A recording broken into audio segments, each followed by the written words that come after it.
L'ONU en action, un programme de la télévision des Nations Unies. Des enfants jouent devant leur ancienne école dans la province centrale du Sindh qui a été très touchée par les inondations épouvantables de l'an dernier. Noor Khatoun a 11 ans et elle montre le niveau que l'eau a atteint. L'immeuble était dangereux et a été condamné. Mon école me manque. J'aimerais qu'ils la reconstruisent pour que je puisse reprendre mes études. Un centre scolaire provisoire a été ouvert sur le terrain de l'ancienne école, mais le niveau d'instruction est fait pour les jeunes enfants et Noor est extrêmement frustrée. Je veux retourner à mon école parce que je n'aime pas ce centre. Les critiques de Noor font preuve de courage dans ce pays où des millions de filles sont privées d'éducation.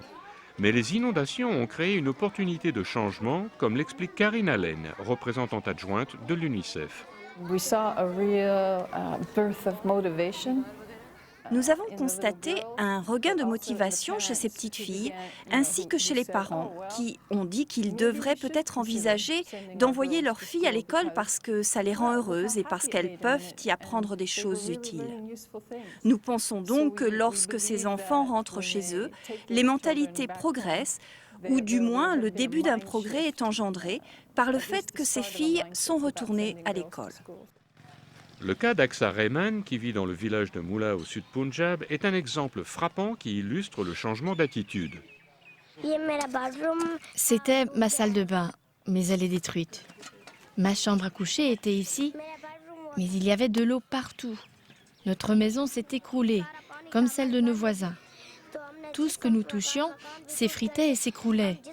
Les meubles étaient tous cassés. Et l'eau avait emporté mes poupées et mes vêtements. Nous irons à l'école, même si c'est difficile. Nous apprendrons et deviendrons des femmes soldats. Nous aiderons notre population en remplaçant tout ce qui a été perdu dans les inondations. Les membres de sa famille ont décidé qu'Aksa aura un avenir différent de celui des autres femmes de la famille.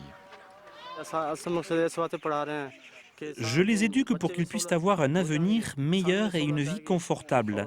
Nous aurons aussi une vie meilleure et lorsque les filles se marieront, leurs beaux-parents les traiteront avec respect. Nous apprenons à nos enfants à se débarrasser de la pauvreté.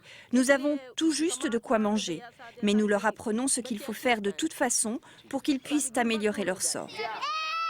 L'éducation des filles est un autre pas que fait le Pakistan pour assurer l'éducation primaire universelle pour tous les enfants, malgré les revers causés par les inondations.